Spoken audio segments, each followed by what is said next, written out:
इस कदर जमाने में। और आज कल का हर बेटा काश ये समझ लेता, आज कल का हर बेटा काश ये समझ लेता, खून सूख जाता है बाप का कमाने में। बाप की कमाई को औलाद बड़े धड़ल्ले के साथ उड़ाती है। उसी पे शेर में पेश कर रहा हूं कि आज कल का हर बेटा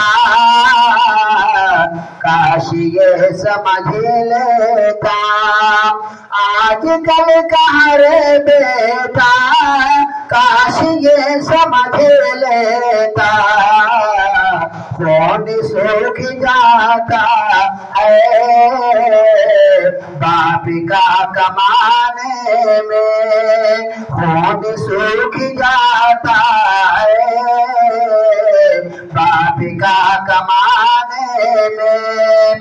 और माँ के हवाले से पेश कर रहा हूँ, समाप्त फरमाए कि जब से मैंने देखा है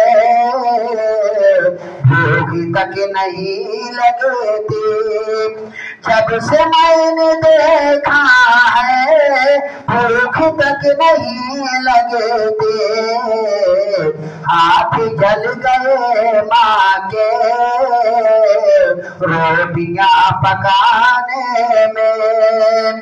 जिस औलाद को माँ से मोहब्बत होती है और आगे पीछे और कोई नहीं होता उनका कोई खिदमत करने वाला, माँ खाना बना के जब अपने बच्चे को खिलाती है, माँ के हाथ जल जाते हैं, बच्चे पे क्या दिक्कत तारी होती है, माँ को देख करके क्या शफकत तारी होती है, ये मैं पेश कर रहा हूँ कि जब से मैंने देखा है भूख तक नहीं लगती, जब से मैंने देखा है भूख तक नहीं लगती, हाथ जल गए माँ के रोटियां पकाने में। डर मुझे भी लगता है हाल दिल सुनाने में। और आखिरी शेर पेश कर रहा हूँ, समाप्त फरमाएं कि ऐ शफीक वो लड़का आज मर गया शायद। आज के दौर में अगर जायजा लिया जाए तो 12-13 साल से लेकर के 20-25 साल का भर के और उससे भी ऊंचे उम्र के लोग जो है नशीली चीज में बिल्कुल मुलविस हैं। बोरा गुटखा सुपर बीड़ी हर चीज को मतलब जो अपना आदि बनाए हुए है। मैं पेश कर रहा हूँ कि ऐ शफीक वो लड़का